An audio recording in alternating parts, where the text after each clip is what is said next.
Hello ladies and gentlemen, and welcome back to the channel. I am Starco Gaming and we are back with another Dragon Champion video, guys. Today we are going to be talking healers. We're going to be ranking every single healer in the game from the worst to the best, and we're going to explain why we rank them in that specific order one by one. But before we get into that, guys, first of all, make sure to join our Discord server for all the best guide of Dragon Champion. They are all available on the Discord server, and also you get to be able to ask me any question at any time. So the Discord link is actually in the description down below. And also, guys, if you are level 15 or below, make sure to use the promo code STARCO to get $10 worth of free stuff. To do so, it is very simple, guys. You go in settings, use promo code, and you enter the word STARCO, S-T-A-R-K-O.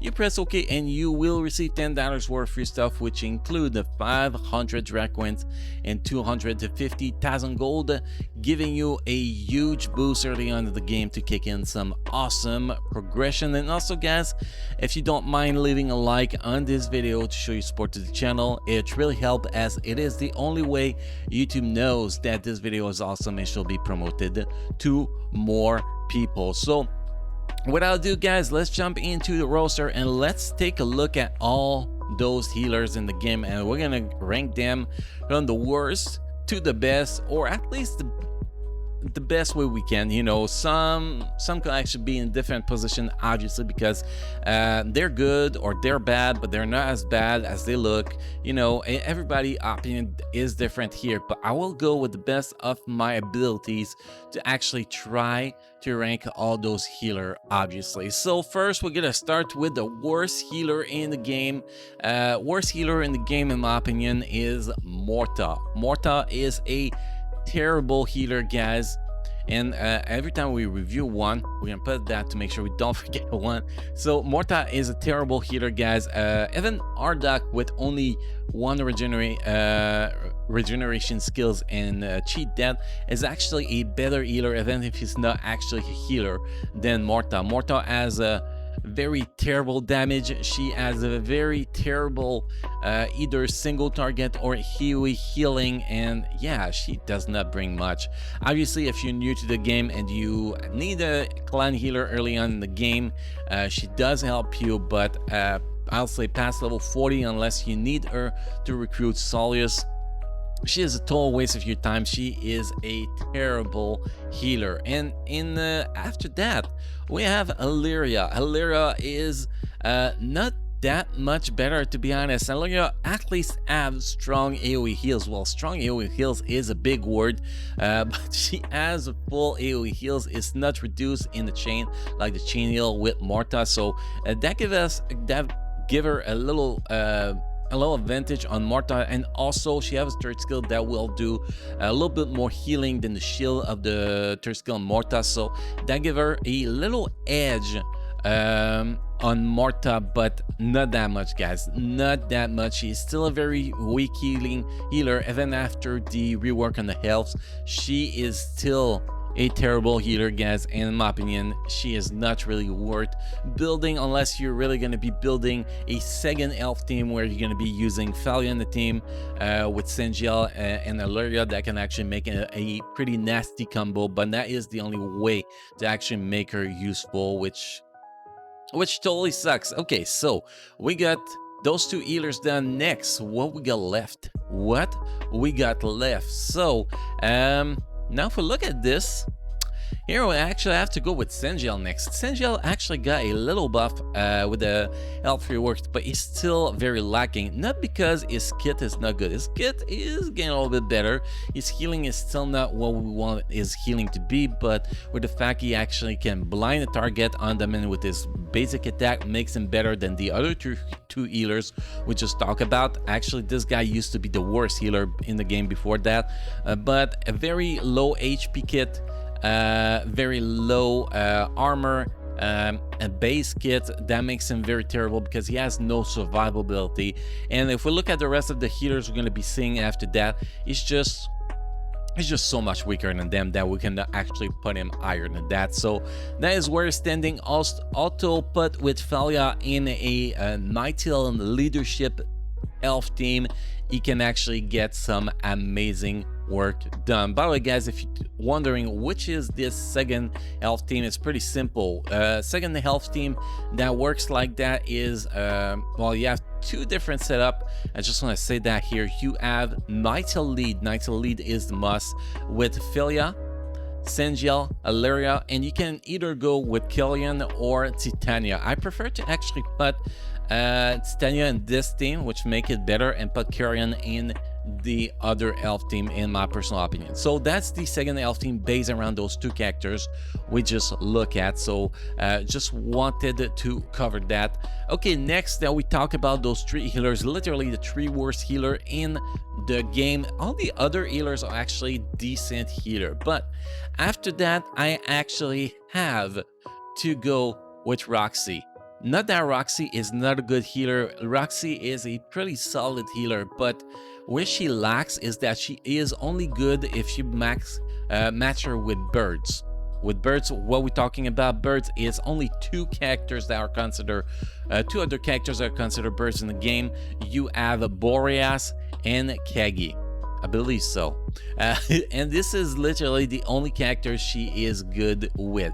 You put her with any other characters in the game and she is not going to be doing very well. So it's either you put her with those two characters, or you don't use her. So that's why she does not make it higher in the list. But with Bird, she is outstanding. So if you want to build a team, you know, based on birds, if you're watching this and we receive more pride characters that are considered birds, that the feathers work with them, well, she might actually be much higher in the list. But for now, since the only two other characters that can work well with her, she goes very, very low in the list because of that. So that covers the fourth worst character healer in the game.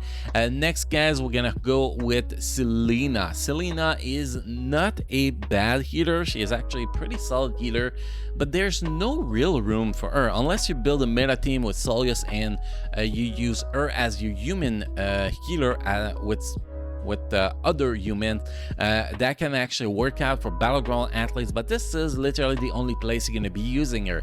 It's battleground. She is too expensive to actually be worth building over Solius. You have to farm her hero stones so slowly and then get what you're missing from the battleground shop. This is very, very slow one.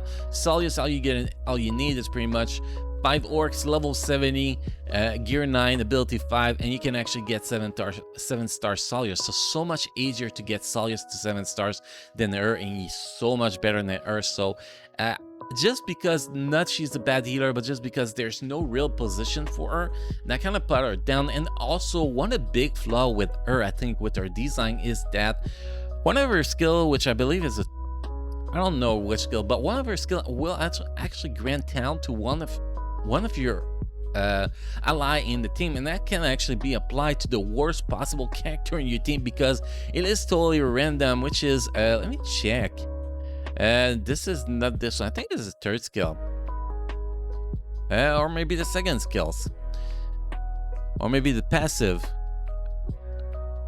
Okay, so copy buff. See, copy 2 random buff from an enemy at the end of the turn and apply them to random allies from for the same duration. So if, for example, you have 2 tanks in the opponent team, they have a town boat, and she copy both those towns and apply it to the 2 squishier character in your team, you're kind of messed up. You're kind of screwed, and that actually hurt her more than it actually helped her. So this is kind of why she is, in my opinion, not a very good healer, but she is better than the healer we just mentioned. Although we could actually maybe put Roxy above Selena.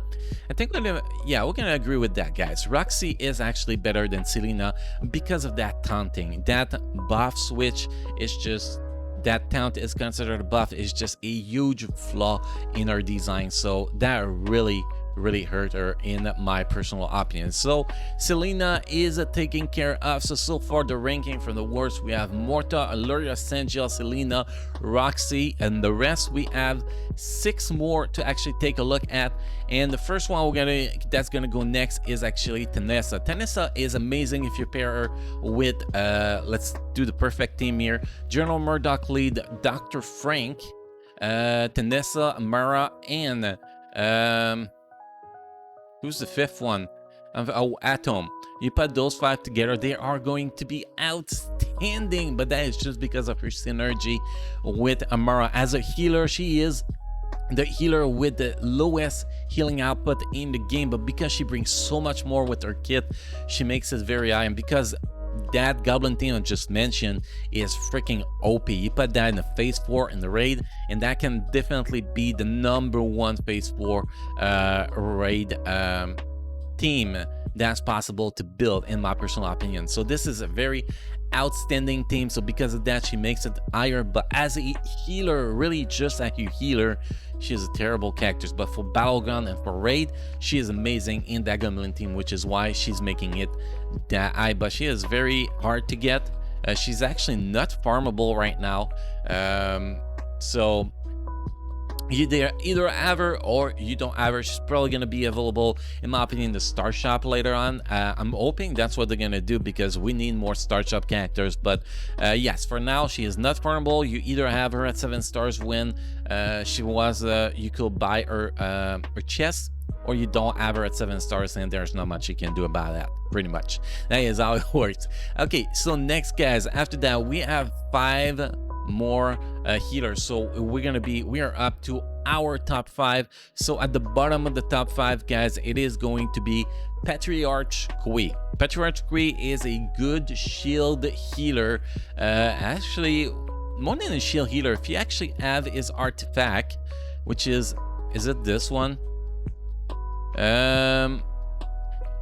That is not the one I'm talking about. The purple one like that, it's pretty much is gonna be 30% of the shields at 5 stars, obviously 30% of the shield.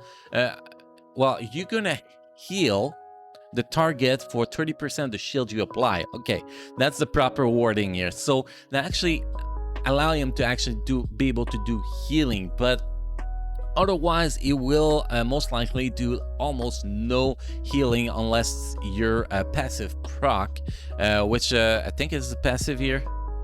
Yeah, the passive is gonna be, see, when applying a shield, Petriarch Kui has a 40% chance to heal an ally by 30% of the shield, but if it's random, so yeah, 40% chance to be able to heal. Shields are great, but single target shield are so weak compared to what Dr. Frank can do, for example. So that really, he's still a very solid healer. He's still in the top 5, but it does need to be able to do more to be more viable than that, in my personal opinion. Okay, so now position number 4, we have Zentara. Zentara is an awesome healer, one of the best healer in the game without a single doubt. Amazing in the demon team, obviously, and she does decent damage, and every time she damages a target, she heals her team. Plus, she has her second skill that sacrifices a portion of her health to get pretty much everybody top up, and top off, whatever you said it, fully heal or almost fully heal, which is actually outstanding. Her AoE burst healing is amazing. Her single target heal is very constant. It's at every single turn. She is basically the She is basically the only healer that can actually direct heal every single turn, unless she's blinded or she get dodged, obviously, but that makes her very, very, very solid. And if you have tanks that just keep getting taunt and the stealth with the demon team, and you cannot actually target her, she's just gonna keep healing those people that get damaged over and over and over, which makes her very strong. So definitely a strong position number 4 here for Zentara. Now in position number 3, guys, we have, it's hard to pick this one because all those 3 healers deserve a position number 1 in my opinion, but we're gonna go with Dr. Frank next. Dr. Frank is number 1 healer for tower mode because the shield just keep bring that shield over and over and over. Plus in the goblin team, with the fact that you apply shock and then your goblins just keep attacking and attacking and attacking because of that shock, make him awesome. But like I said, all those 3 healers going to talk next could be number 1 depending on the situation. The place that he's lacking a little bit is actually arena. The other 2 healers are actually better in arena, so that's kind of why he's at the number 3, because all 3 healers left, they are amazing. But this guy, shield and heal, AoE shield and AoE heal on his 3rd skill, shock and follow-up attack with the other 2 skills, that is just outstanding. In the goblin team, he is freaking amazing. So because of that, he is position number 3. Position number 2, we have Renara. A lot of people don't like to put Renara that high, but I'm sorry, but I am a lover of Renara. I just love her kit, and the fact that she can resurrect people in tower, this is outstanding. You jump in the tower floor and you get bad RNG and one of your target die, you can res that target and just keep going in tower. I think it is outstanding. In the Pride team, she is amazing because pretty much she cannot target her. If you have hero lead with Salvador, nobody can target her, and she can just keep resing people over and over and heal so much. Every turn she apply regeneration stacks on people. If those regeneration stacks hit 2 stacks and people are full HP, they get cheated for free. That's just outstanding in my opinion. She is an amazing healer. Kit is not as good as Solace because she's lacking a leadership, but she is amazing, and definitely she can be good in every single game mode, and that include arena. And next, guys, in position number 1, yes, you guess I forgot to put the favorite on him, and you guess, guys, Solace, not only because heals a lot, but his leadership is seriously one of the top 3 leadership in the game. Just because of that, she'll be number 1. But also the synergy with Night Heal. Not only that, a crazy cheat dead and crazy heal with his 3rd skill. Crazy, one of the strong, probably the strongest AoE heal with his 2nd skill. This guy got everything, and plus his leadership, if you put him in the full human team, give higher chance for counter attack to the whole human team every time they get AoE damage, which is outstanding. In my opinion, he is the best healer in the game, and because of that, although I like Renara better, but I have to give the props to Solace because he is just there. So that is pretty much cover every single healer in the game, guys.